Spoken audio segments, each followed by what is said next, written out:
Yeah, so welcome everyone to our program Shri Ishopanishad, which is a verse by verse study course. This is our 14th class, and in today's class we will be discussing mantra number 10. Now I would request Sita Sharma ji from Kuala Lumpur to kindly lead us for the Mangalacharan prayers chanting. Sita ji is a HR professional, human resource professional based in Kuala Lumpur, Malaysia. I have been knowing Sita Sharma ji almost for now, I think 12 years. We actually came in contact in a program at a temple in Kuala Lumpur, where I was doing some presentation about Srimad Bhagavad Gita, and she happened to join that course. During that period, Sita Sharma ji used to work with Shell, the same company I still work for. Meanwhile, Sita Sharma ji has left Shell, had joined some other company, but she is still based in Kuala Lumpur, and I have shifted to Bangalore. So she has been joining our classes. Actually, she's also helping us to coordinate the services, various services like chanting services, Mangalacharan recitation, and summary seva distribution. So she has been keeping the record of all who is being allotted which service and so on. So I'm very grateful for that help to Sita ji. So request her to kindly lead us Mangalacharan prayers, chanting of these prayers. Thank you very much. Thank you, Prabhu. Hare Krishna. Thank you. Right, I move on. Can you hear me?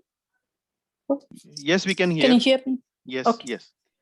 Om Ajnana Timirandasya Gyananjana Salakaya Chaksur Unmilitam Yena Tasmai Sri Gurave Namaha Sri Chaitanya Manubhistam Stapitam Yena Bhutare Swayam Rupa Kadamayam Dadati Swapadantikam Vandeham Sri Guru Sri Pada Kamalam Sri Guru Vaishnavam Cha Sri Rupam Sagrajatam Sahaguna Raghunantam Tam Sajivam Sadvaitam Sadbhavutam Parijanam Sahitam Krishna Chaitanya Devam Sri Radha Krishna Padam Sahaguna Lalita Sevisakhatam He Krishna Karuna Sindhu Dina Bandhu Jagatpate Gopisa Gopika Kanta Radha Kanta Namastute Tapta Kanchana Gaurangi Radhe Vrindavaneshwari Vasavanustute Devi Paramami Hari Priye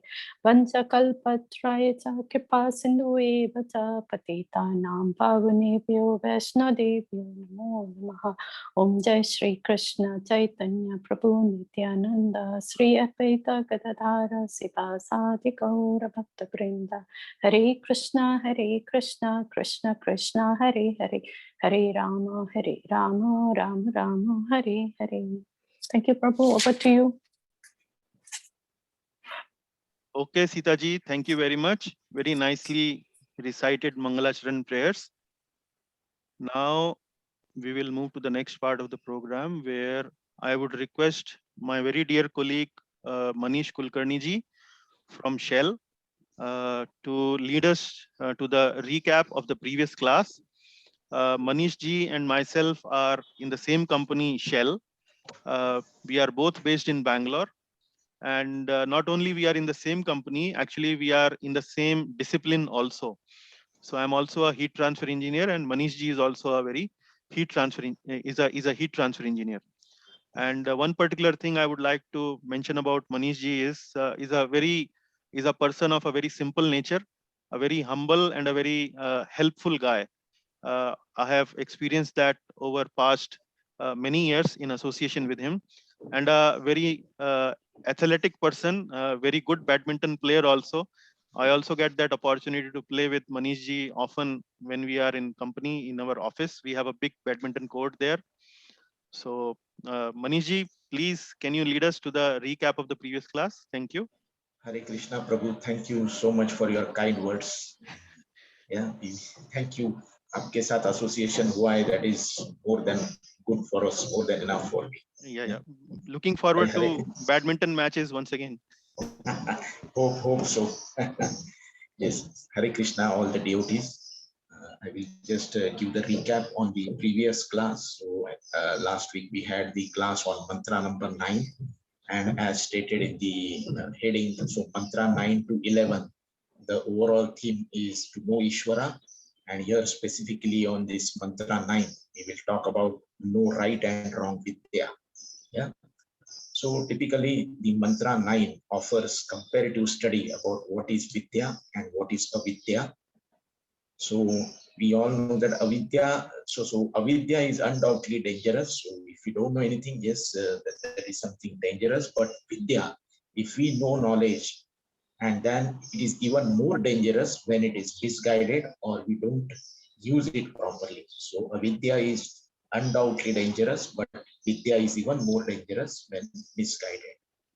As you all know, in this modern civilization, more and more people are educated, but they lack in all the spiritual aspect. They are all having a materialistic vision.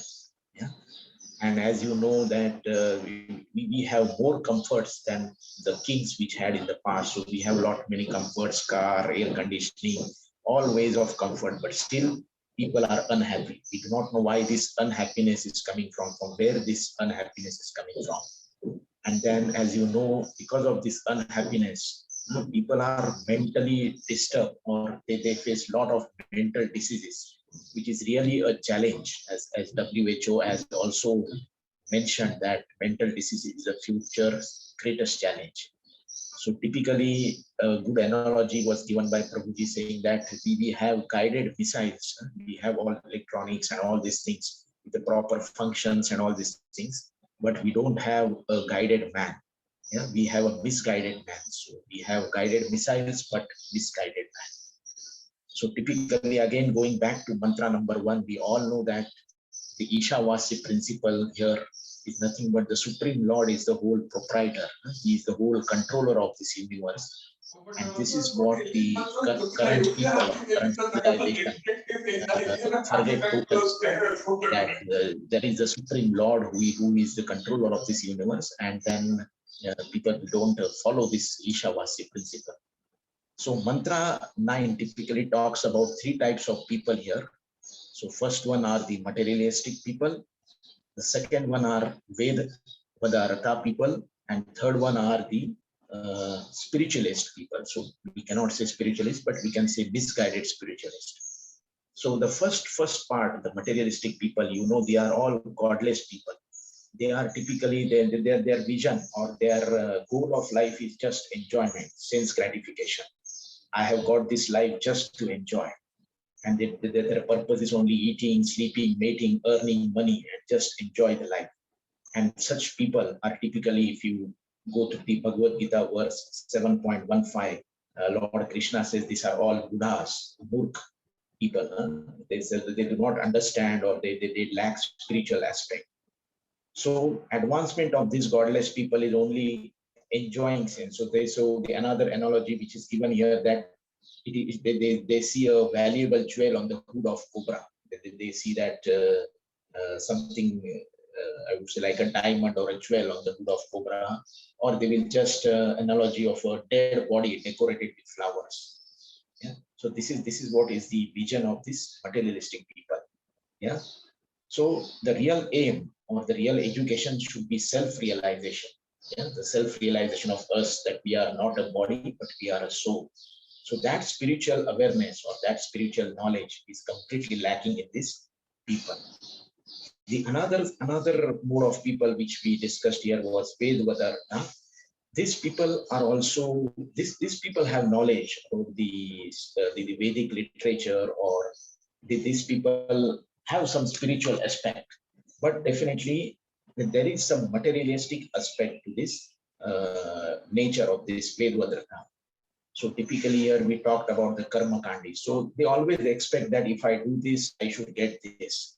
Some fruit they always expect from doing any karma kandis or whatever. And typically these are also, they would like to get some profit out of this, whatever religions or whatever the things which they perform. So they can be termed as religious materialistic. Yeah? They have knowledge, but they will try to always see a fruitive activity from what they do.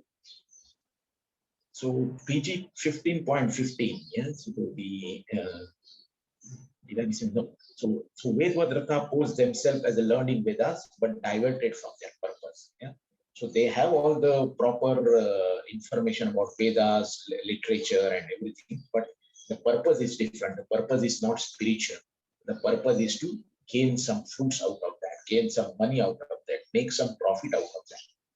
Yeah. Bhagavad Gita 15.15 tells the purpose to know Lord Krishna. It clearly explains the verse how to know about Lord Krishna.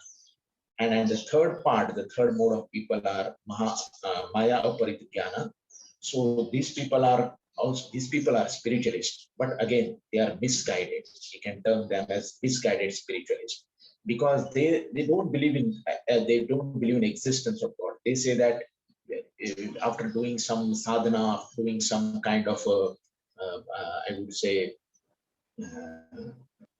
sadhana or something, they will act as a god. They can approach, or they can be called as a self-made gods. Yeah, so these people are Maya Aparit Jnana. These are Mayavadis. These have Mayavadis. wrong conception of God. So you can say misguided or mistaken understanding of the features of the Lord. Yeah, so that's how we can explain. Yes, yes, Prabhu, please continue. Thank you. Yes, so whatever Prabhu said, mistaken, or they do not understand God properly. And typically they will try to worship any leaders or any ordinary man, yeah, but not Lord Krishna, because they think that Lord Krishna is Nirvikar and then doesn't exist in a human form. So how we can say that their God is there? So something like that, the self-made gods of this Mahaya Parithyana thinks itself. Then Lord Krishna clearly explains about the mentality, or about how about the Mayavadis and impersonalists in Gita versions. Yeah? So I think the Gita version, it talks about PG 9.11 to 9.12, the Buddhas, and PG 12.1 to 12.5, who are the people who typically are categorized under this Mayavadis or impersonalists. Yeah. So this was a very nice chapter, Mantra 9. Yeah. And thank you so much, Prabhuji, for giving me opportunity. And please correct or amend as per whatever I said. Yeah, Prabhu, mostly what you have just described was mostly correct.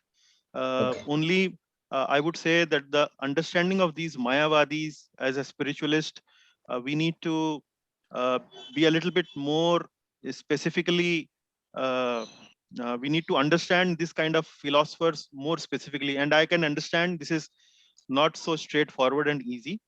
So the idea with Mayavadis is that they will appear like spiritualists. Actually, they will be people who will be in mode of goodness, will be renounced. Also, you will find them even wearing saffron clothes, and you will not be able to differentiate these people between a genuine spiritualist.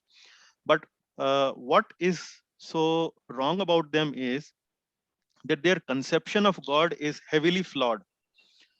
They think that the absolute truth is formless, but because of the impact, or they have taken this human form, which is Maya, and when they get rid of this human form, they once again become Brahman.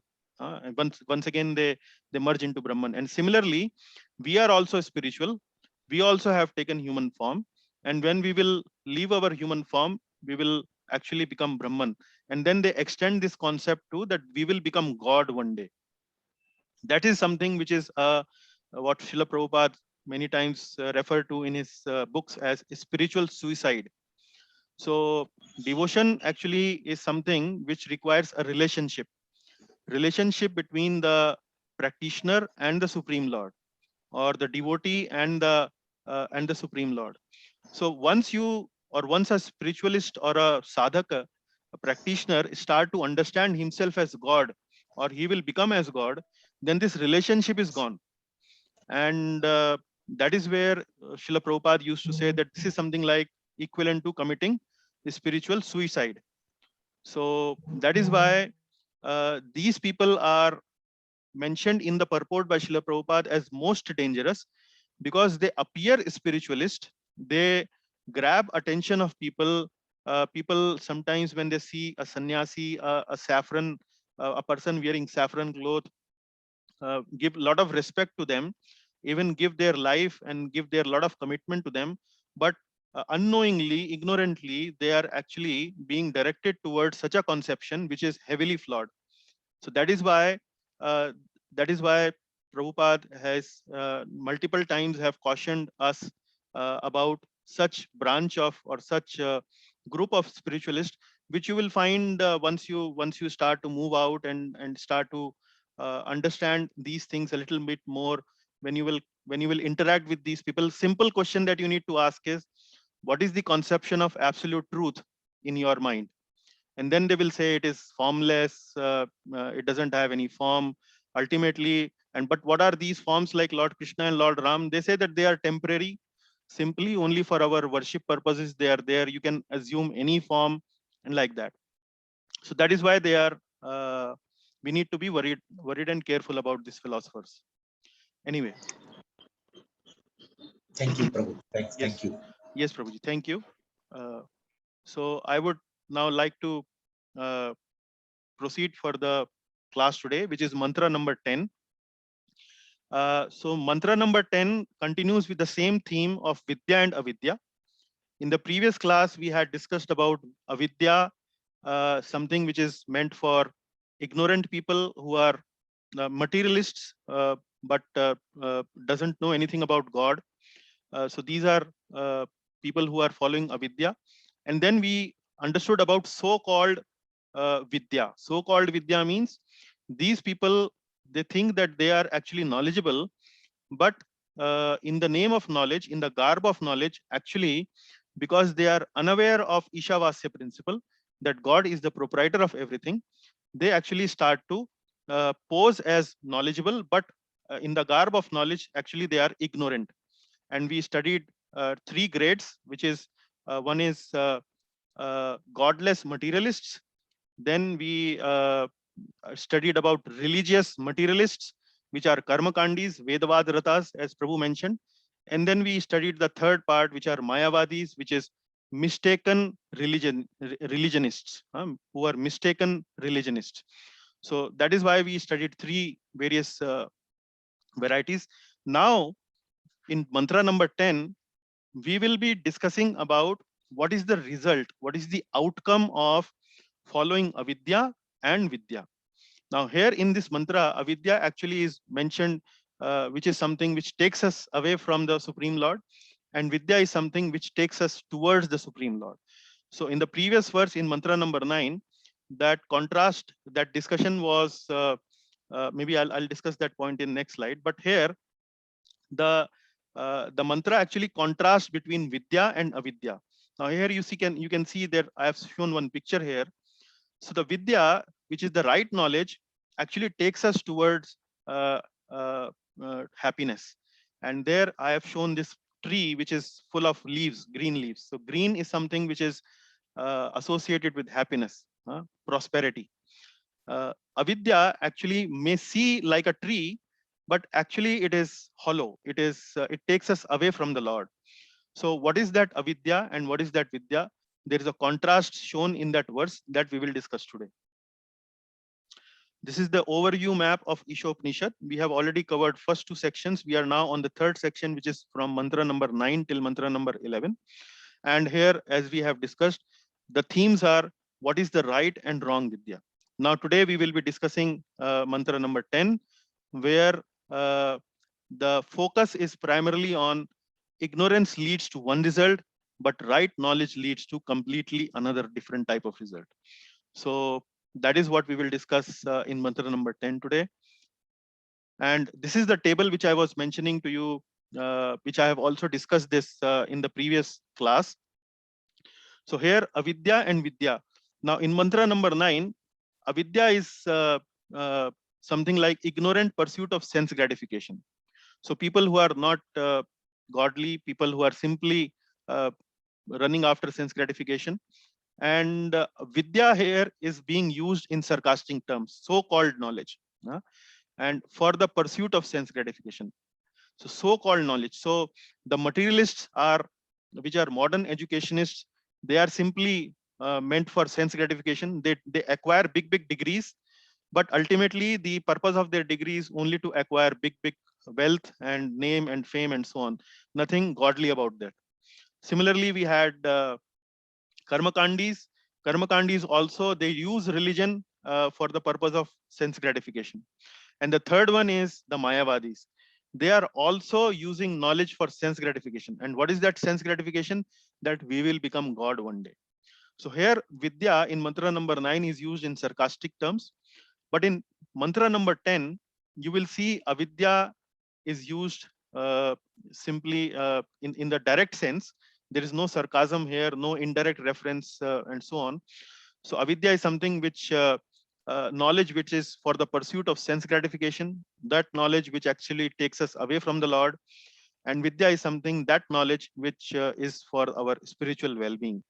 And different results are obtained by avidya and vidya. And let us see what are those results in today's class. So we will start with mantra number 10. And after we recite the mantra, I will try to give you some explanation of these two pictures on this slide. So mantra number 10 is goes like this. Anyad evahur vidyaya, anyad ahur avidyaya, iti shushruma dhiranam yenastat vichachakshire. Anyadevahur vidyaya, anyad ahur avidyaya, iti shushruma dhiranam yenastat vichachakshire.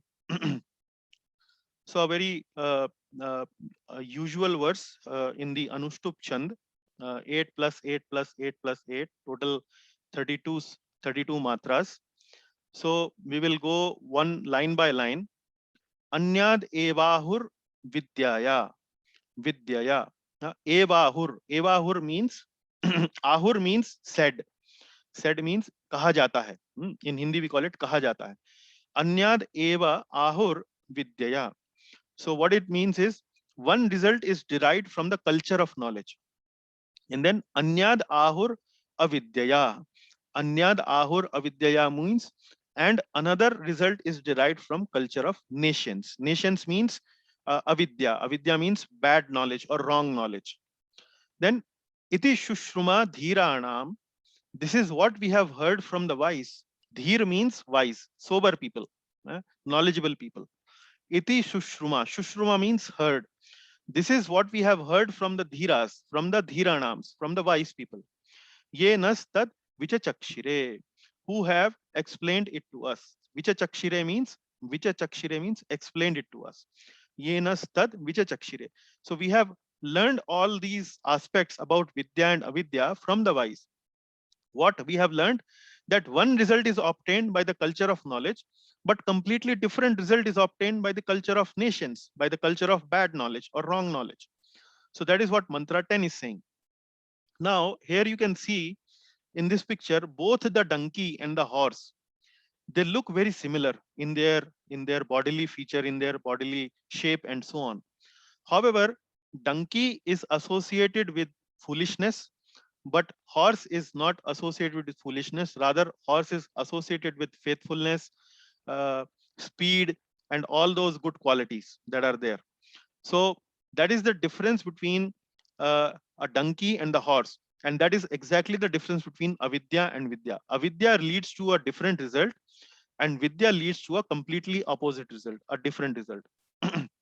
Now, the purport by Srila Prabhupada is elaborating on what is the result of vidya and what is the result of avidya.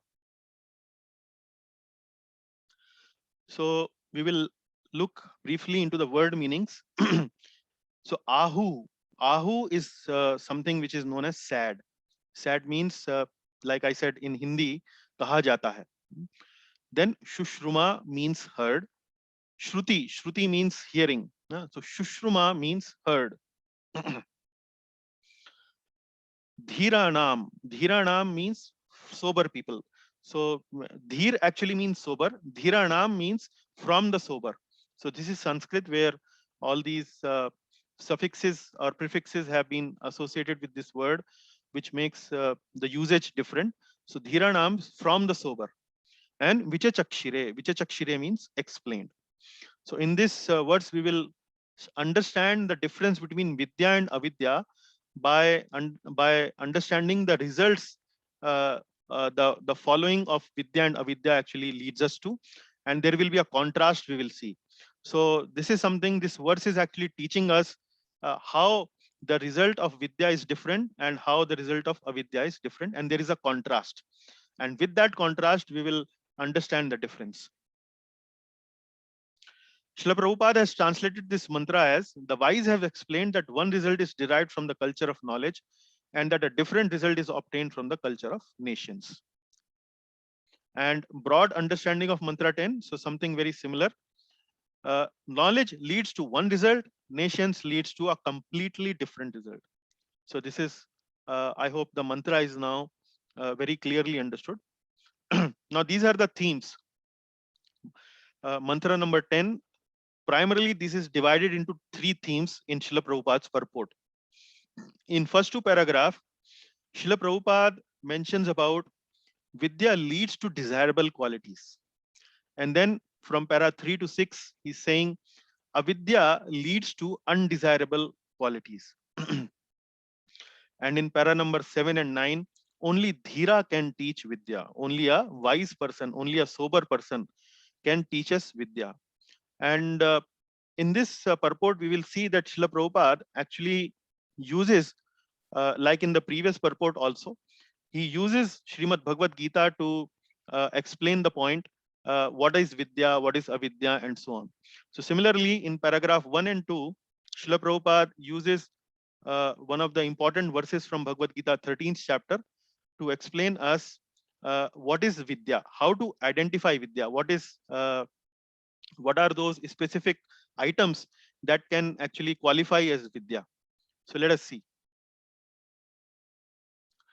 So in our Bhagavad Gita course, which we completed a couple of months ago, we have studied this verse in great detail. So I would not be elaborating on this verse in a great detail, but will touch it upon in a brief manner, each of these points, each of these qualities that Srila Prabhupada qualify as at Vidya. Not only Srila Prabhupada qualifies it, actually Srila Prabhupada qualifies it because Lord Krishna has qualified it as item of knowledge.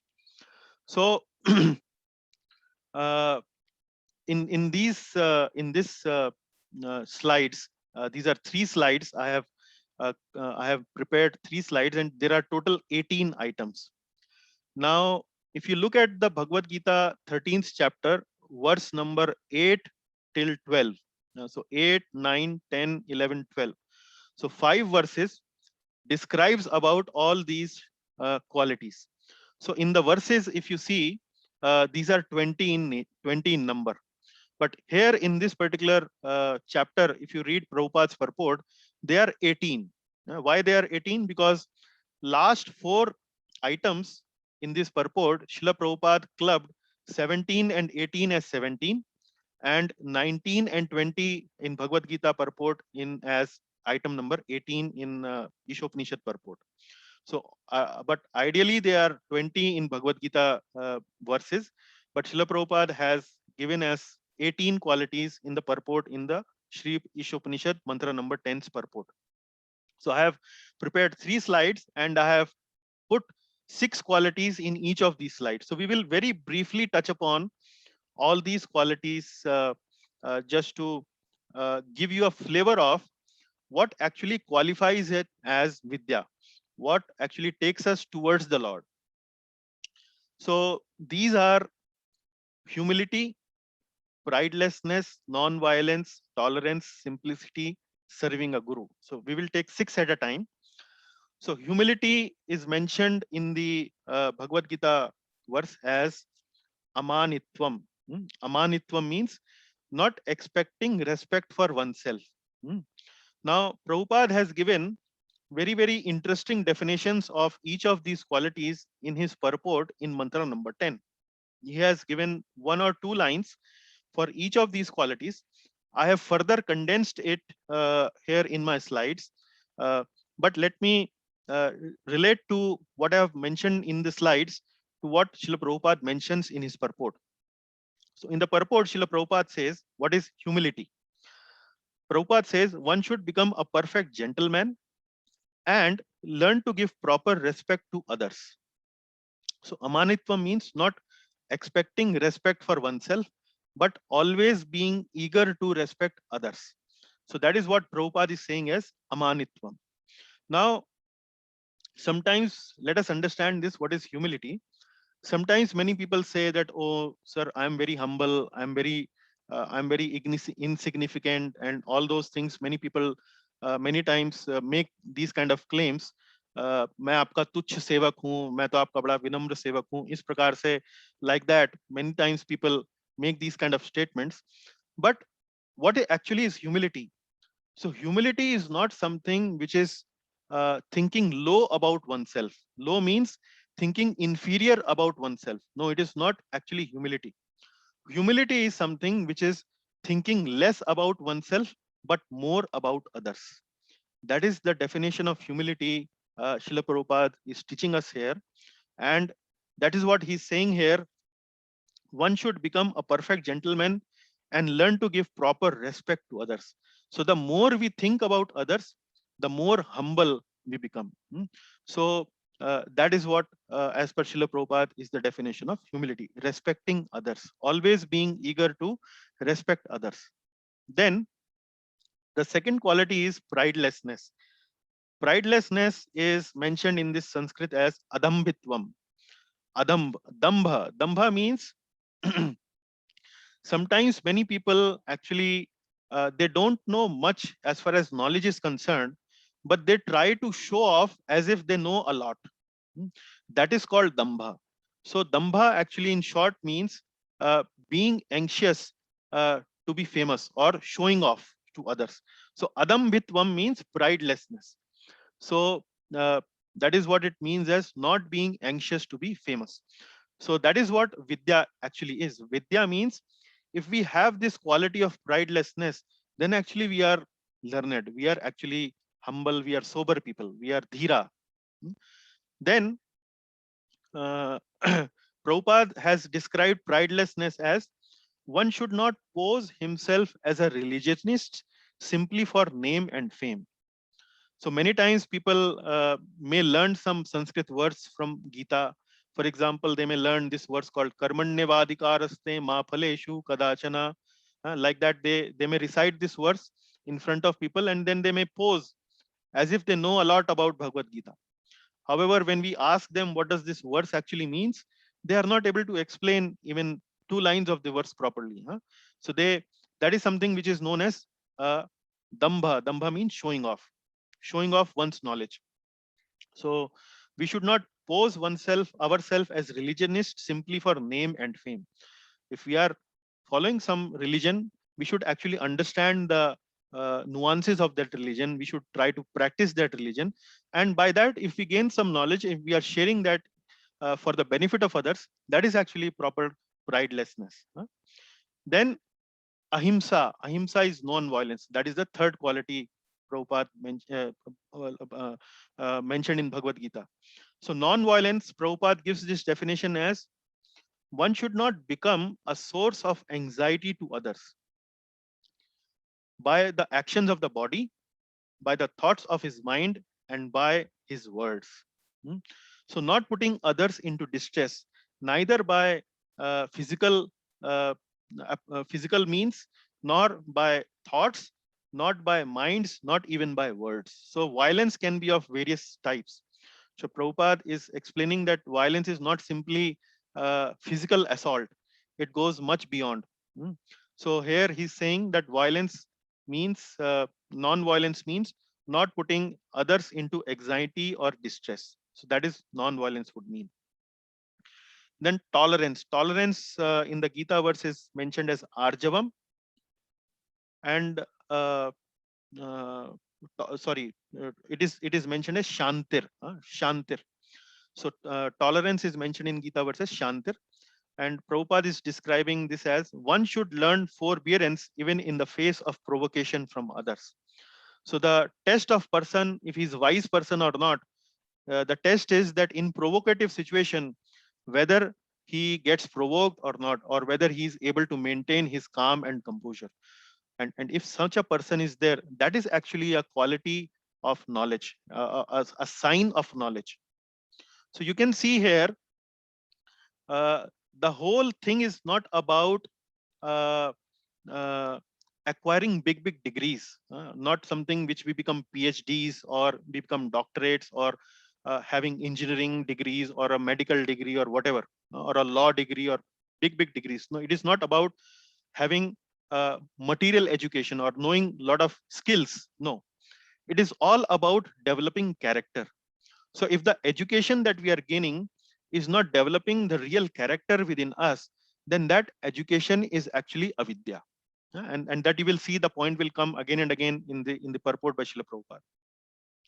So the fifth quality is arjavam, simplicity, to avoid duplicity in dealings. And Prabhupada is giving this one liner as, one should learn to avoid duplicity in his dealings with others. So when we deal with others, for example, business people deal with others. So it is not that they say that they will deliver their goods in 2 days and then they continue to deliver it maybe in a week's time.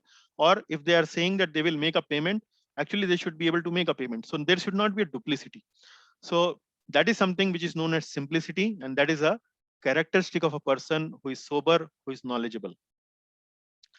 Then sixth quality is acharyopasanam. Acharyopasanam. Acharyopasanam means serving a guru. And here Prabhupada is saying, one should search out a bona fide spiritual master who can lead us gradually to the stage of spiritual realization. And one must submit himself to such a spiritual master, render him service, and ask relevant questions. So we should search, or the person who is really knowledgeable should be eager for spiritual advancement. And for that, there should be desire within such person that I need somebody who can coach me, who can guide me in the proper path of spirituality. And Prabhupada is quoting here Bhagavad Gita, verse number 434, fourth chapter, 34th verse. Tad vidhi pranipatena pariprashnena sevaya. So what does that verse says? That if we want to take knowledge from a guru, from a spiritual teacher, we need three things. We need submissiveness. We should be humble. We should not be challenging to the guru. We should be humble. We should render some service.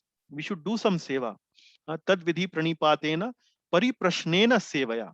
So pranipat means submissiveness. Pariprashnena means inquiring about the spiritual subject matter, and sevaya. Sevaya means offering some service, rendering some service to the guru, some menial service. So when we offer some service to the guru's heart becomes overwhelmed with good feelings for the disciple, and with that overwhelming feelings of goodness for the disciple, benefit for the disciple, the guru actually imparts his knowledge to the disciple. And the disciple actually should be submissive. He should not be challenging, like, oh guru, please tell me what is the meaning of this. No, not in a challenging mood, in a submissive mood. And inquiring genuine curiosity, expressing genuine curiosity before the spiritual master. So these are the three important qualities of a disciple, and that is how he should approach to a guru. Then let us continue with this. And then Acharya Pasanam we have done. Then Shocham Sthairyam Atma Vinigraha.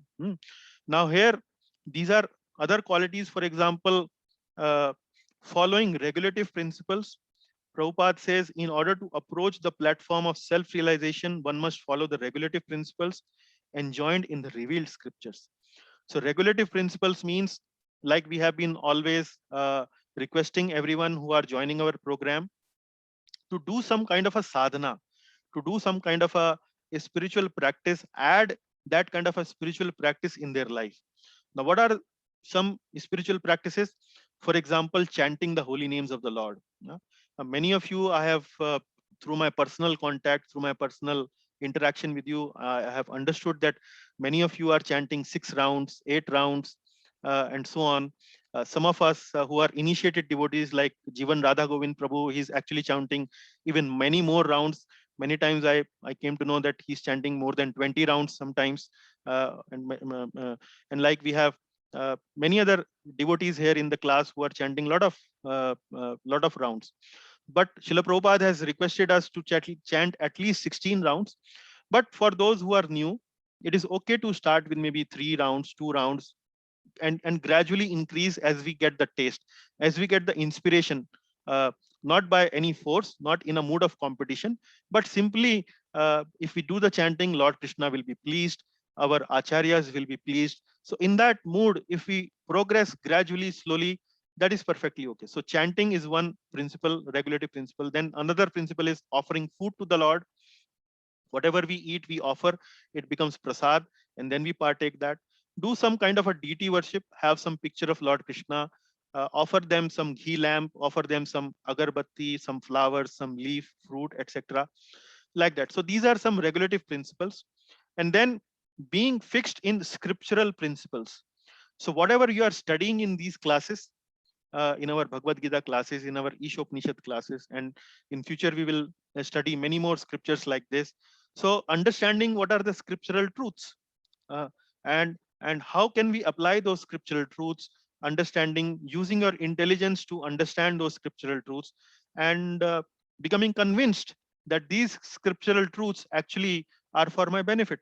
And if I practice, mold my life based on these scriptural principles, I will be benefited. So that is something which is being talked about here, being fixed in scriptural principles. Then refraining from activities unfavorable to bhakti, indriyartheshu, indriyartheshu in the verse, uh, from sense gratification. For example, indulging in a lot of sense gratificatory activities, eating a lot of food, or acquiring a lot of wealth, or becoming really greedy about wealth, becoming greedy about power, becoming greedy about fame. uh, so refraining from activities which are unfavorable to bhakti.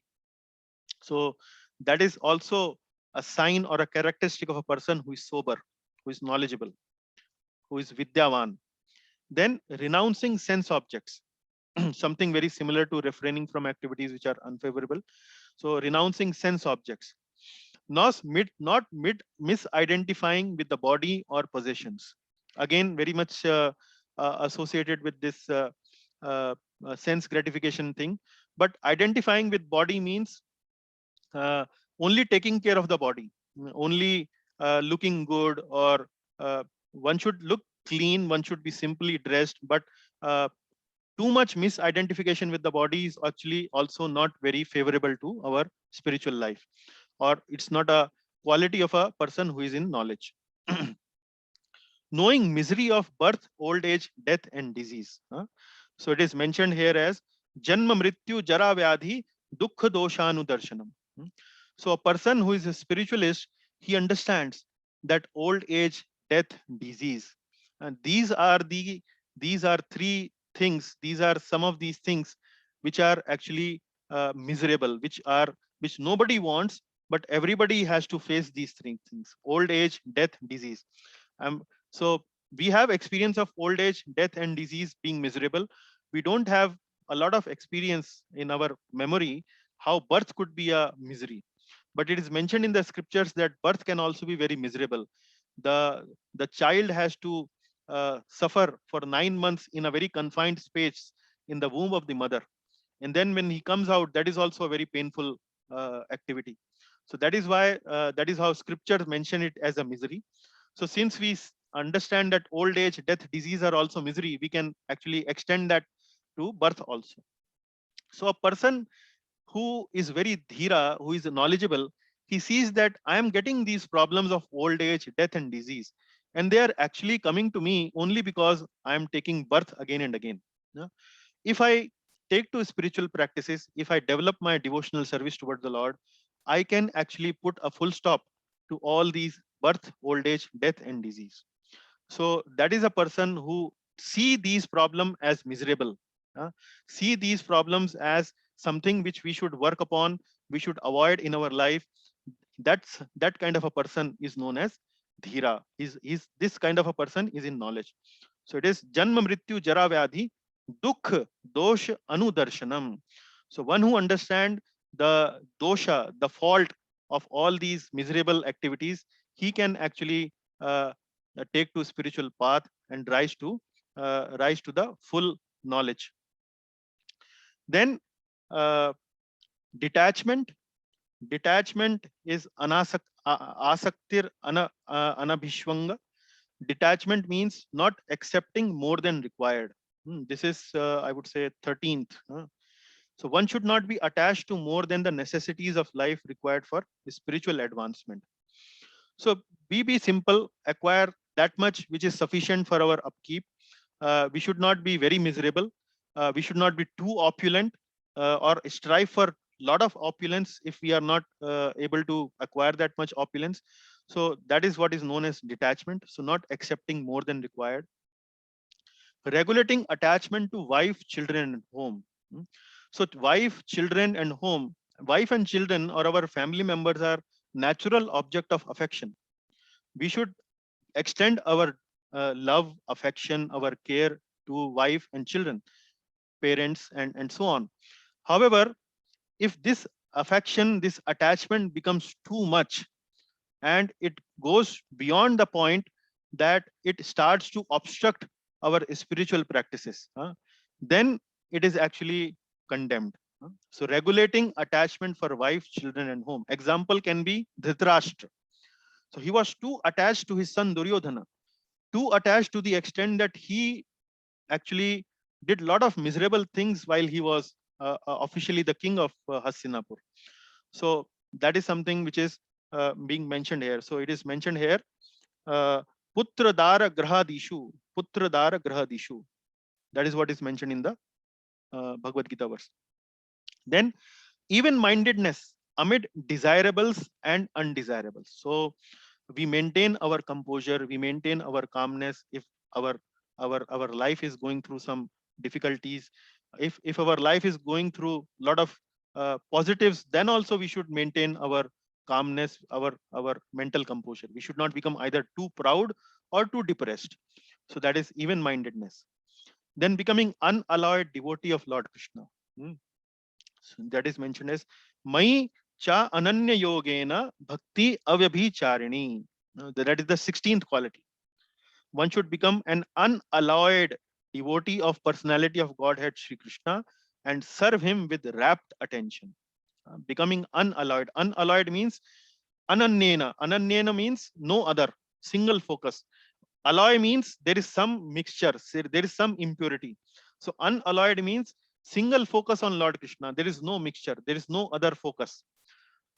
And then Prabhupada, these are the 17th and the 18th. So in Bhagavad Gita purport, these have been split into two qualities, and the last 18 is also split into two qualities. So this is 19 and 20 in Bhagavad Gita, and this is 17 and 18, which Prabhupada has clubbed as one. So he's saying living in a place favorable for spiritual culture. So one should live with the association of devotees. One should not live in too much association of materialist people, because if there are materialist people, our consciousness also get affected by their consciousness. So largely we should make an make an endeavor that as much as possible we should take some spiritual association on a weekly basis, or maybe on a monthly on a daily basis. At least some association we should take.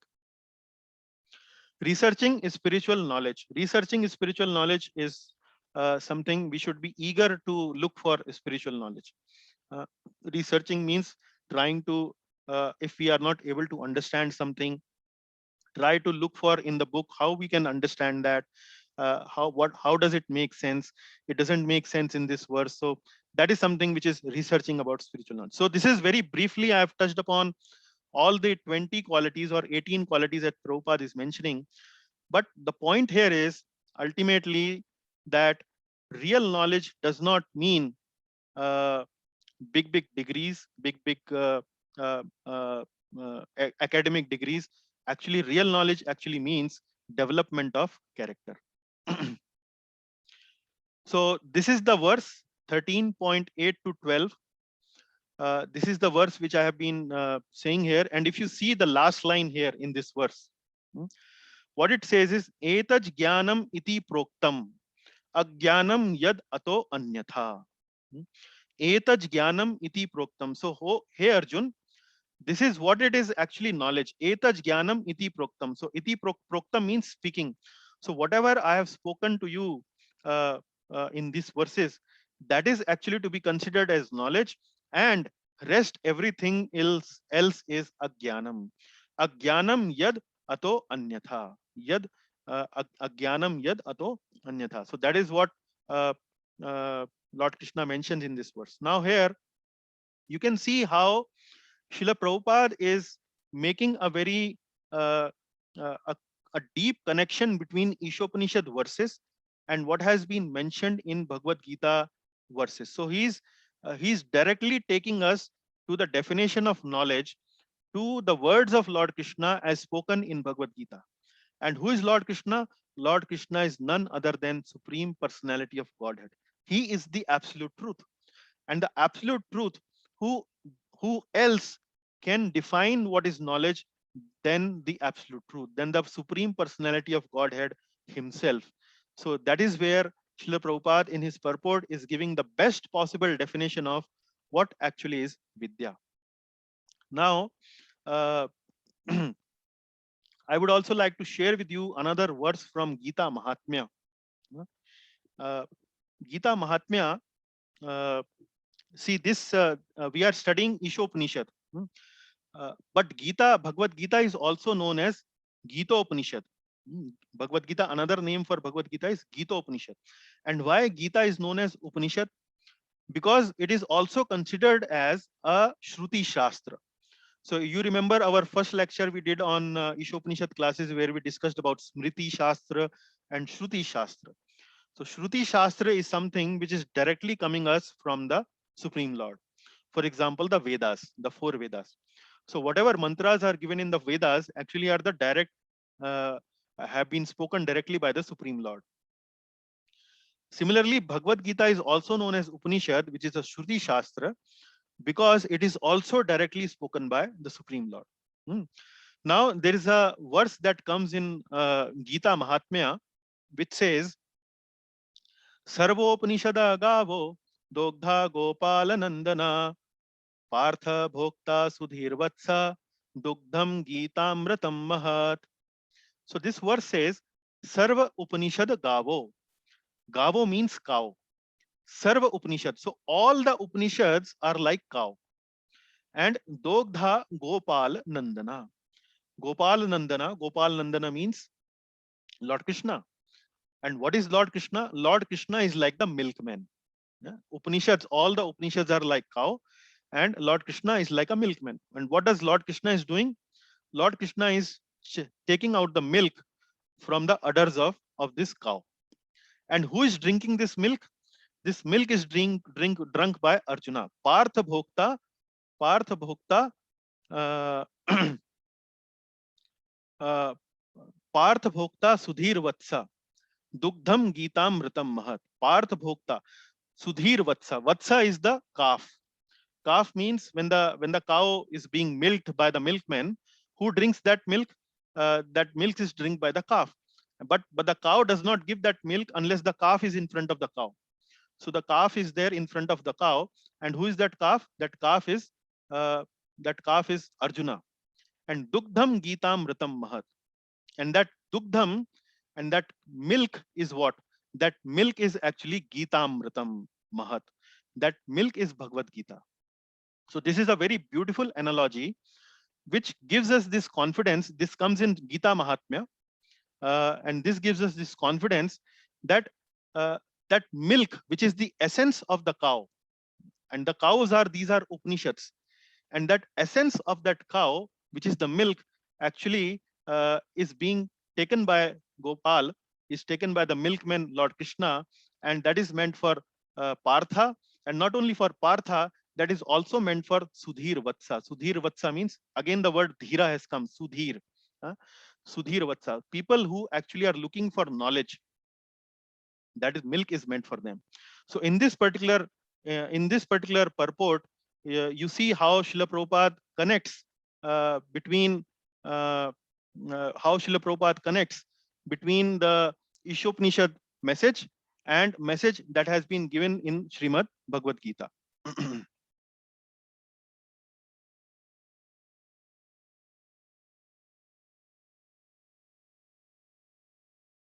Okay, so let us move forward.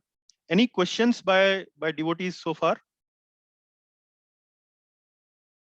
Maybe we can pause for 2 minutes.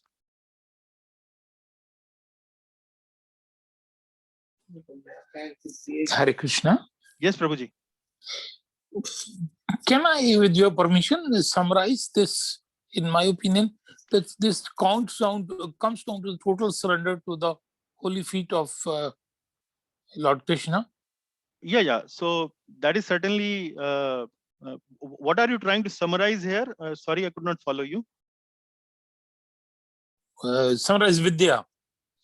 Yeah, Vidya is something. Yes, ultimately, the Vidya is summarized as looking forward for spiritual advancement, and the ultimate spiritual advancement is surrendering to the lotus feet of Lord Krishna. And surrendering means actually following the will of Lord Krishna, following the path that Lord Krishna has shown us in books like Bhagavad Gita, Srimad Bhagavatam. Ji Guruji. Thank you. Okay, thank you. Any other question? Any other remarks? Can I extend another remark? Yes, sir. Going against it is all avidya. Yes, going against whatever takes it against, that is avidya. So it may sound like vidya, but if it takes us away from Supreme Lord, that is avidya. Correct. Hanji Guruji. Thank you. Okay. Hare Krishna. Okay, ji. So let us continue. Now here, when we have understood about vidya and avidya, a little bit we have talked about vidya. So this particular slide is talking about briefly the changing conception of knowledge. This is not from Prabhupada's purport. This is a slide which have been outside the purport, but it actually tells us a lot about how the definition of knowledge has changed over the years. Let me also start explaining this particular slide by narrating to you a small clip from a discourse that I recently heard. So in that discourse, the person who was speaking mentioned something which struck to me a lot. That discourse was in Hindi, and he was saying that the values over the years, over the ages, have declined a lot. And he was giving two observations from his own experience. And this gentleman was saying that initially, when somebody would be known that this person actually takes bribe, rishwat leta hai, in government offices and so on, if somebody is known that this person takes bribe, then generally people would consider such a person an outcast. They will not like to associate with them. They will like to think that this person is not a person of character, and they would actually feel a little uncomfortable associating with this person, and will not see him in a very good spirit. But over the years, in modern times, what is the change? Now the people say it is all right that such a person or that person takes bribe, but ultimately he gets my things done. रिश्वत लेता है कोई बात नहीं, पर काम करा देता है. In the previous ages, people would say that this person actually takes bribe, and they would feel not so comfortable associating with that person. So this is something you can see from these two differences, observing the society, how over the years, and this has happened, I would say not very far, maybe in last 30 years, 40 years, you can see this decline has come, how materialism has taken over very deeply to the large part of the society. And even people who take bribe these days are not considered characterless. They are glorified. And like I said, that rishwat leta hai par kaam kara deta hai, iska matlab acha aadmi. So nobody is looking these people in a bad light. So similarly, the knowledge, the conception of knowledge uh, can change, or there are different conceptions of knowledge. Now, in this particular slide, I am presenting conception of knowledge from topmost to the bottommost. And what are those conception? So if we see Prahlad Maharaj was the son of demon king Hiranyakashipu, but he was a Shuddha, he was a pure devotee of Lord. And in Prahlad Maharaj words, what is actually true knowledge? So Prahlad Maharaj says that knowledge which actually takes us to the devotion of the Supreme Lord is actually the true knowledge. And this is something which is mentioned in Srimad Bhagavatam. In the 7th canto of Bhagavatam, the 5th chapter, verse number 23 and 24, Prahlad Maharaj tells us about 9 processes of devotional service. So Prahlad Maharaj said, hearing and chanting about Lord Vishnu, remembering them, serving the lotus feet of the Lord, offering the Lord respectful worship, offering prayers, becoming his servant, considering the Lord one's best friend, and surrendering everything unto him. These 9 processes of are accepted as pure devotional service. So Shravanam, Kirtanam, Vishnu, Pad Sevanam, Archanam, Vandanam, Dasyam, Sakhyam, Atma Nivedanam. So all those 9 elements of devotional service, Navada Bhakti, is mentioned in verse number 23. But let us see what he says in verse number 24. One who has dedicated his life to the service of Krishna through these 9 methods should be understood to be the most learned person, for he has acquired complete knowledge. So that is the definition of Prahlad Maharaj of knowledge. And like our respected Dr. Kartarji was saying a short while ago, he was exactly repeating what Prahlad Maharaj is saying in Srimad Bhagavatam. So uh, uh, acquiring lotus feet of Lord Krishna, one who is desiring of that particular goal, that person actually is in complete knowledge. So this is the definition of knowledge as per Prahlad Maharaj. Let us look one more. Socrates, he's a famous philosopher, Greek philosopher. What he's saying? He's saying knowledge is virtue. What does he mean when he says knowledge is virtue? Knowledge is virtue, he's saying, unless and until knowledge leads to character development, that knowledge is actually the knowledge. So knowledge is virtue. And this is something which is mentioned as in mode of goodness, sattvic. This is Shuddha Sattvic, Shuddha Sattva. Shuddha Sattva means transcendental, beyond this material world. Then there is another person by the name Francis Bacon. Sorry, the spelling is a little erroneous here. The correct spelling is Francis. There is N here. So Francis Bacon. Now, this Francis Bacon was a Renaissance thinker. In the modern history, this person is known for his advocacy of that science and technology can change the future of this world. So he was a big champion of pushing science and technology to change the future of the world, to change the situation of the world, condition of the world. And so what does he said? What did he say? He say knowledge is power. Knowledge is power. Knowledge is power means how I can mold everything around me according to my will, according to my expectation, and how I can change things that things actually happen according to my will. So this is knowledge is power, where we are using knowledge simply as a tool for material advancement, material progress. That is something which is rajasic in nature. So technology is what? Technology is something which is bending nature and bending nature so that nature actually work as per human will. That is what technology actually means.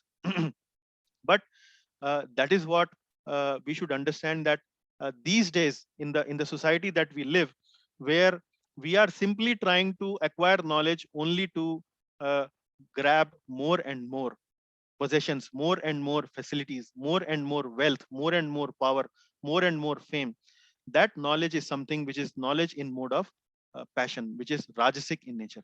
And that is something which is mentioned as avidya in this particular in this particular purport. So focus of education in today's world is only in this kind of knowledge, which is knowledge is power, technology related and so on. And you can see that very easily.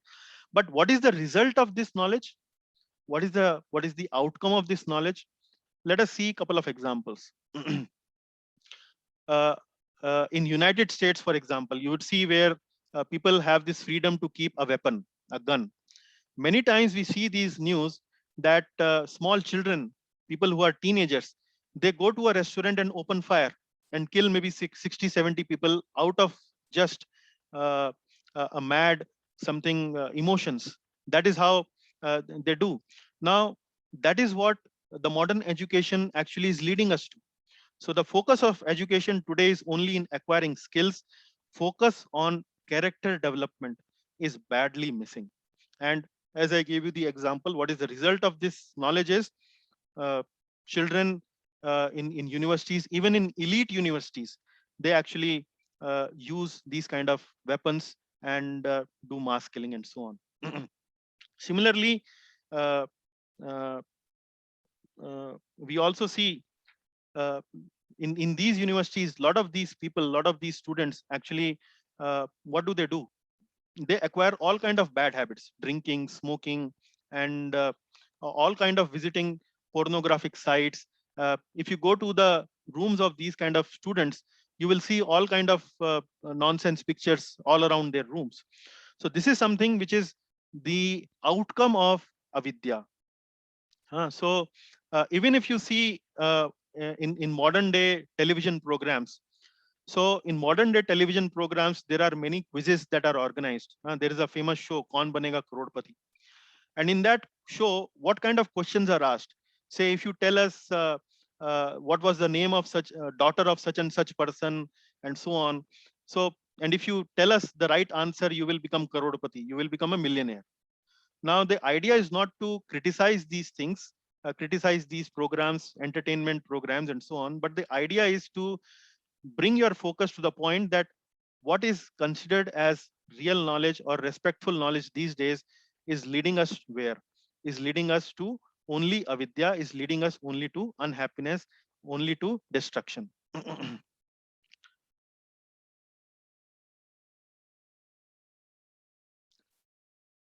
Now, moving to the second theme of the purport today. So we developed a lot on the first theme, which is Vidya, because that was important to know.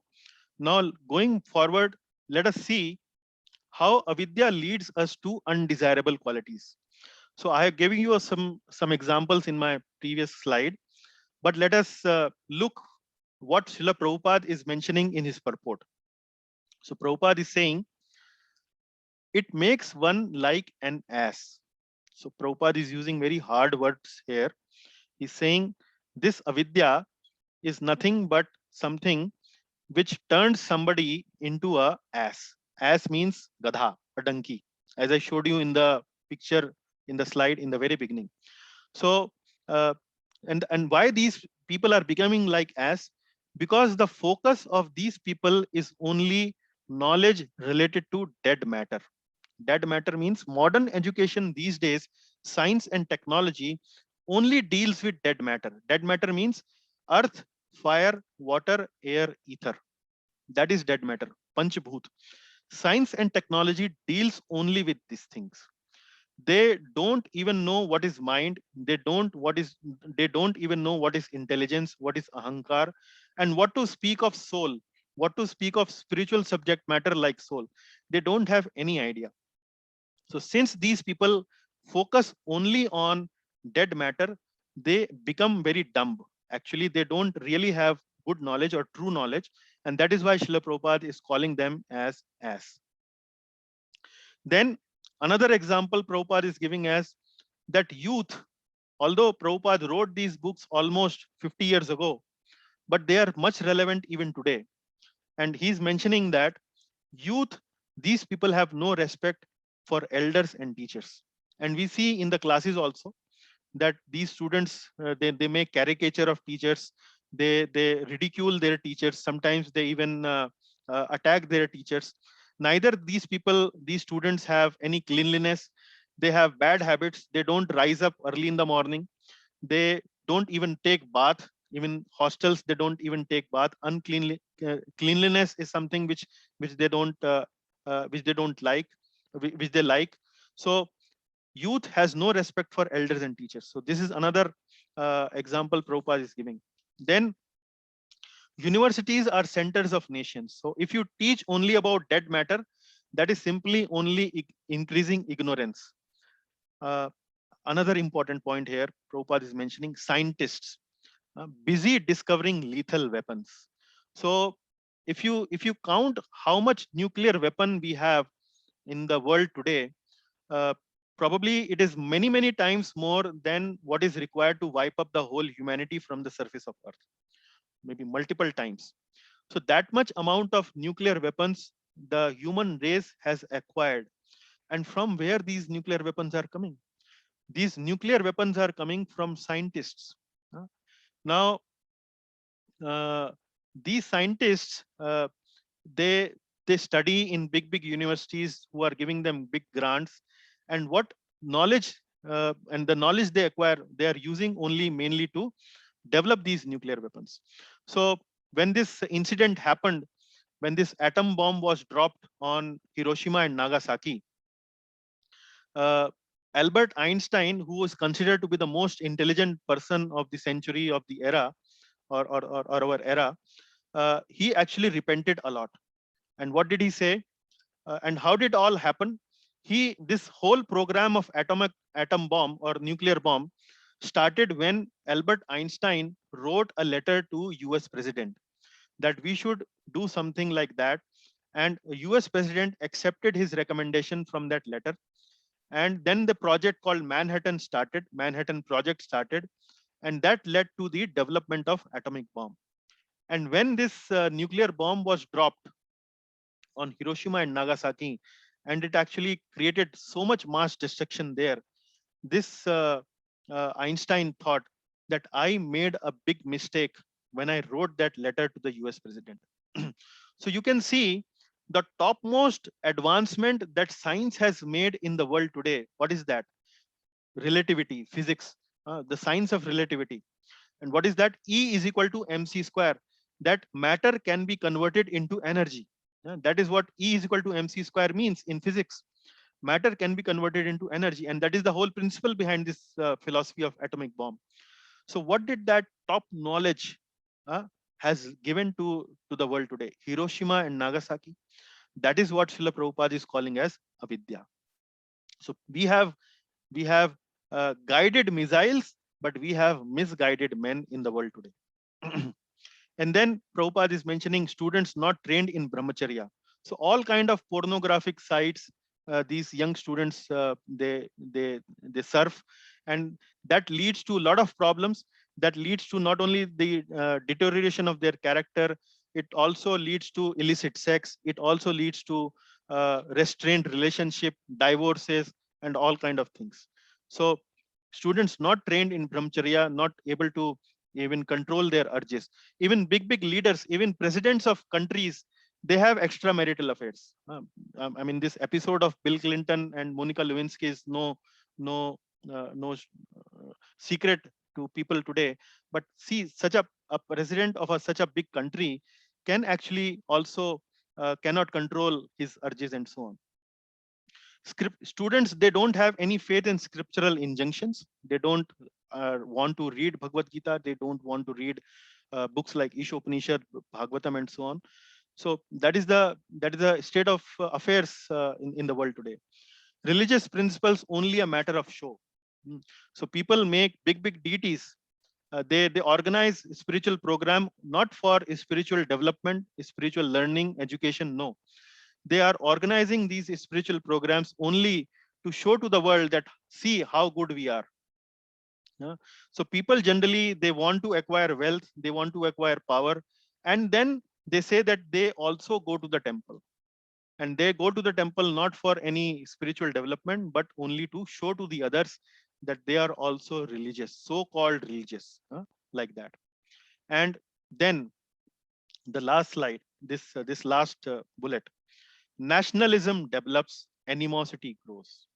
Now, you might find this a little bit unusual that when I write here, actually Prabhupada mentions that point in the purport, nationalism develops.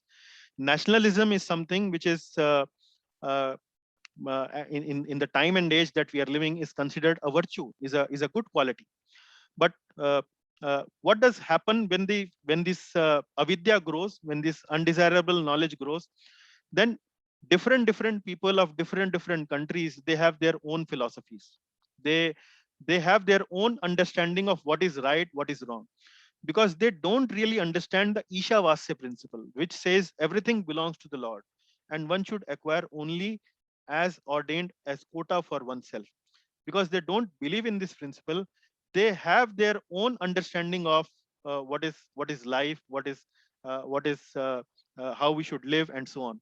And then for each of these countries, these group of individual, they lead their own countries, and the individual nationalism aspect grows in the different part of world. And with these kind of different philosophies taking the shape of nationalism, then the animosity grows. Different people speak different language, different philosophy, and then they clash. These philosophies clash, and then the countries also clash. So Prabhupada has given a lot of explanation about nationalism in his paragraph number 5 and 6 in the purport.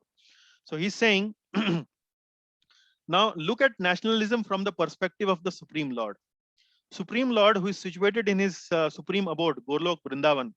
Now when he looks down, he sees that there is a there is a big space. There are many planets there. And when he looks at Earth planet, how does Earth planet looks in the eyes of the Lord? It is simply a tiny dust particle, a very tiny dust particle, like a tiny spaceship. Like many scientists develop these spaceship, and they become very proud when they go to the space. They claim that we are very successful. But Lord has created these tiny spaceship like Earth, Mars, Jupiter, Saturn, and so on, and they are floating effortlessly in this space. So from the perspective of the Lord, when he looks down upon Earth, he sees that, see, such foolish people. I have created this planet. I have created so many planets like that, and they are simply thinking that only for a small piece of land, they are drawing some boundaries around that small piece of land and claiming that piece of land to be their own. But ultimately, these piece of land, the jivas are associated with these piece of land as controllers or as enjoyers only for temporary period, and they become proud that they're acquirers of these piece of land, and they think that they can actually use these piece of land for their unlimited sense gratification. And when they develop their own philosophies, they don't understand that God actually is the proprietor of everything. This causes anxiety. Then they fight with each other, and to the extent that some countries, their defense budget is actually 50% of their whole earning. And when the whole 50% of their budget is going for only defense purposes, now you can see uh, uh, they cannot use that money, that wealth for the right development of knowledge. They cannot use that. So this is the state of affairs as far as nationalism is concerned in today's world. Now coming to the last part here of the purport, where Prabhupada is saying that only Dhira can teach Vidya. Dhira means, the definition of Dhira means person with a spiritual vision. Understand the difference between temporary and permanent. This body is temporary and the soul is permanent. So the Dhira actually is more interested in the development of Vidya, the spiritual qualities as mentioned in verse number 8 till 12 in 13th chapter, as we discussed in the class today. Dhira acquires knowledge by submissive hearing from superior authorities, following regulative principles, and taking shelter of bona fide teacher. So we discussed this point earlier in our class, that how Dhira acquires knowledge. Tad vidhi pranipatena pariprashnena sevaya. In verse number 34, chapter 4, he becomes submissive before a teacher. He serves the teacher, and he inquires with submissiveness, with humility from the teacher. And that's how he acquires knowledge. And this teacher should be in parampara. It is not that anybody and everybody can become a teacher. He should be in the parampara. Evam parampara praptam, like Lord Krishna mentioned in the 4th chapter of Gita. Evam parampara praptam. This knowledge is coming from parampara, and that is how it is imparted. And adhira cannot lead. Adhira example Prabhupada is giving here is as the modern politicians. So these modern politicians, because they don't know the Ishavasya principle, they are godless. They are selfish people interested only in their salary, only in their remuneration. And if they are selfish, if they are not selfless, if they don't consider everything else as proprietor, Supreme Lord as the proprietor of everything, they become selfish and they cannot do justice when they become leaders of the society. So that is what Srila Prabhupada says, that what is Vidya as per Bhagavad Gita 13th chapter verses. And then he explains what is avidya, what is the result of avidya, and then who can has the right vidya. Only the dhira coming in the disciplic succession, coming in the parampara, going to the bona fide teacher, he only can actually acquire true vidya. So with that, we will bring our class to a halt, a rest. All glories to Shri Ishopanishad, all glories to Srila Prabhupada. Any questions, any takeaways and comments we can discuss now. Thank you very much.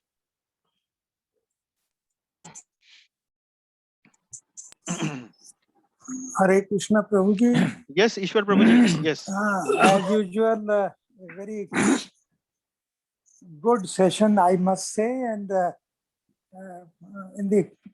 in today's lecture, a lot of things which are really happening and which are affecting us all has been discussed. But the situation really is very disgusting, because Yeah. people at the helm of affairs are doing what they should not be doing. All Yeah. avidya All of that Vidya. we are seeing.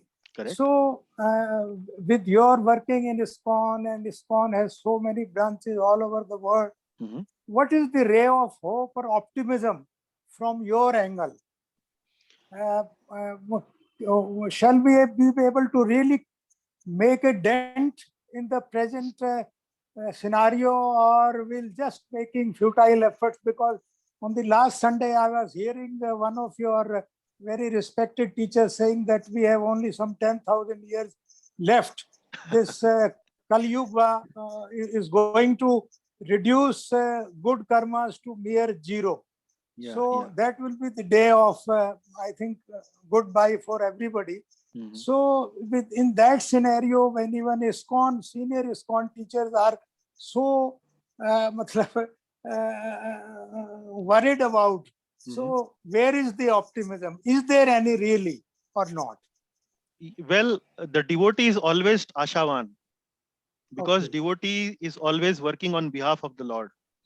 Right. So a devotee is always hopeful, and he understands that, okay, the situation out there is very, very difficult, but out Yes. of love and affection for his fellow countrymen, for his fellow beings, he is very, very hopeful, and he is making his best endeavor to improve the situation, to correct the situation. And that's where we attract the Lord's mercy. That's where we attract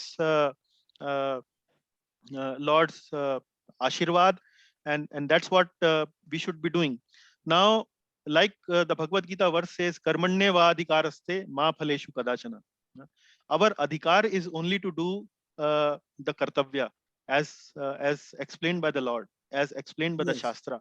So as devotees, our kartavya is to do the will of the Lord. And in Bhagavad Gita, Lord Krishna says, so like in 18th chapter, Lord says that whoever spread this knowledge of mine, he becomes very dear to him. He becomes very dear to me. So the point is, Lord eagerly want that this knowledge, spiritual knowledge, should be given to all the people around the world, whomever we come in contact with, whatever capacity we can try. We have limited Yes. capacity. We have limited capacity. Right. I have limited Right. capacity. I can reach out to maybe so many people. I cannot go maybe beyond that. Right. But whatever my capacity is, or whatever our capacity is, we do that bit, and then leave Yes. the result to the Supreme Lord, and let him decide what he wants Okay. wants to do. So that's how I we would say. shouldn't be desperate. We must not bother about what will be our share of Yeah. achievement. We Yeah. should only be doing our duty. Yes, that's should be very doing- correct. We should be doing our kartavya Right, and pray to the Lord that everything goes well, everything actually improves. That's all what we can do. Right. Otherwise, the real decider or the real hero is somewhere else. Right, right. Yeah. Hare Can you Krishna. give me the Thank you. reference for avidya? Like Yes. for vidya, you gave chapter 13, Uh-huh. 7 to 11. For Yeah. avidya, what is the corresponding reference in Gita? In Gita, it is, sir, it is I think it is divine and demoniac chapter, which is Asuri. Yeah, Devi Sampad, Asuri Sampad, which is chapter number 16th. 16. 16th, So okay. he will, that is filled with avidya. Okay, okay, thank you. Yeah, अब So- याद आ गया. Yeah.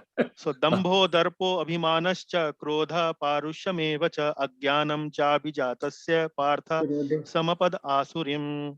He's saying pride, arrogance, conceit, anger, harshness, ignorance. These qualities belong to those of demoniac nature, O son of Partha. So he tells, yeah. So 16th chapter you can read, and Okay. you can study the character of Ravana. You can study the character of Hiranyakashipu to know what is actually avidya. Okay, Yeah. thank you. Yes, sir. I Thank you. think I like that. Asuri Sampat. Asuri Sampad. Yes. Hare Krishna. Yes, Prabhuji. Kans को भूल गए आप. Oh, sorry. Yeah. There are many. Duryodhan को भूल गए. Duryodhan is there, Kans is there. So there are variety of shades. Our scriptures are filled with these characters. नहीं मैं कुछ और बोलना तो गुरुजी अगर आप परमिशन दें तो. हाँ बोलिए ना प्रभु. My comment is very short. Carry home message for me for today's lesson is I should aim to become Dhira. In one Very- line, in one word. Yes, Prabhuji. So this is the carry home message Yes. for Exactly. me and for my satsangis. If you agree, that this should be the aim to become Dhira. Yes, Prabhuji. And Very then right. if one Dhira comes, he will produce many Dhiras. Yes. Yes. So, So one should take and- responsibility of one's spiritual life, that's and- right. and Anj. then as a Anj. matter of duty, as a matter of kartavya, should extend this to others, whatever his capacity or her capacity. That's It is right. not that Guruji. we should do big programs, whatever best possible we can do. Yeah. Hanji Guruji. Hanji Guruji. Thank Jare you, dekho Guruji. tare kaho Krishna Upadesh. Chaitanya Mahaprabhu says. Jare dekho tare kaho Krishna Dekho, Upadesh. Krishna Desh. Thank you. Thank you, So, Guruji. Thank you. Become spiritual teachers, spiritual masters, counselors, guides, anything what you can do in capacity to push this movement that Prabhupada so fondly started almost 50 years ago. Actually, this was started 500 years ago by Lord Sri Chaitanya Mahaprabhu. But Hanji. Prabhupada is the modern day propounder or teacher, advocate who is propounder, pushing it. advocate, And this guru. this branch of ISKCON is actually much more active compared to maybe other branches that is actually coming from Lord Sri Chaitanya Mahaprabhu. So please take advantage and give this advantage. See, Gita samjhe aur samjhaye. That's sahi. By working many countries in the world around Yes. so many years, this is what I feel you are absolutely 100% right. And Srila Prabhupada ji has been more than 100% right. And thank you for teaching Dhira word and Dhira philosophy today. Okay. Okay. It has gone into, deep into my system. Okay. So Thank you. Ji. I hope it will stay longer Absolutely. with your mercy. Yes, Prabhuji. Thank you very much. Okay. Ji. Hare Krishna. So maybe any other last comment, maybe otherwise we put this to rest, and you can see the services displayed. So Anupama Mataji for chanting, Mangala Charan is by Mangala Mataji, and Ishwarji for preparing the summary and presenting the class. So yeah. So any other last comment or question or remarks maybe we can take, otherwise we put this to Vishram. Thank you very much, Prabhuji. Okay, Now thank in you. this- you're welcome, Thank you, Prabhu. Prabhuji. Thank you. Thank you very much, Prabhuji. Okay, thank you, Prabhuji. Thank you, Ji. Hare Krishna. Thank you. Hare Thank you, Krishna. Hare Krishna to all Thank you very satsangis. much. Wonderful. Thank you, plan. Prabhu. Thank you, Thank you, Prabhu. Mataji. Thank you. Prabhu. Thank you. Hare Krishna. Venkoba Hare ji, Krishna. thank you. Hare Krishna, Prabhu. Bhavna ji, thank Hare you. Krishna, Prabhu. Hare Krishna, Prabhu. Hare Krishna Jivan Prabhu, thank you. Geeta ji, thank you. Kalyani Mata ji, thank you. Thank you, Prabhu.